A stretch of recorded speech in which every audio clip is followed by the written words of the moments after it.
Bonjour, aujourd'hui votre caisse d'assurance maladie vous propose de bénéficier d'un accompagnement lors de votre sortie de la maternité. Ce programme est appelé Prado. C'est une nouvelle offre de service de l'assurance maladie. Pour faciliter votre retour à domicile, je vous propose de bénéficier d'un suivi par une sage-femme libérale de votre choix. Vous bénéficierez ainsi de 2 visites après votre sortie de la maternité.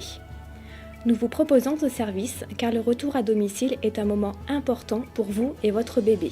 Après avoir été très entourée à la maternité, le retour à la maison suscite souvent de nombreuses questions.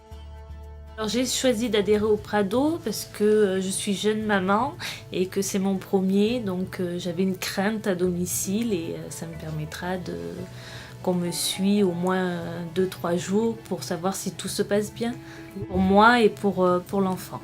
La sage-femme libérale est là pour répondre à ces interrogations et vous guider.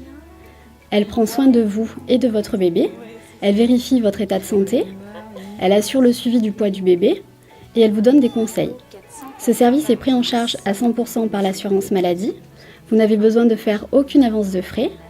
Je me charge de prendre le premier rendez-vous avec la sage-femme que vous aurez choisie. D'accord, et vous pouvez faire le biberon.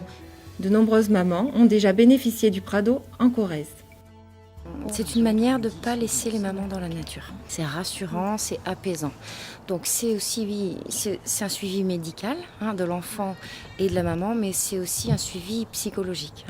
Parce qu'avec tous ces bouleversements hormonaux, etc., la fatigue que la grossesse a entraînée, la fatigue que l'accouchement peut entraîner, on va surveiller aussi comment elle va. On est là comme pendant le travail de l'accouchement ou comme pendant la préparation à la naissance, nous, sages-femmes, en tant qu'accompagnatrices, vraiment.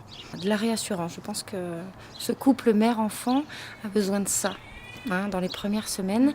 Et puis, on ne parle jamais du papa, mais évidemment, on s'occupe de lui aussi s'il a besoin, ou il pose aussi beaucoup de questions, ils sont curieux aussi.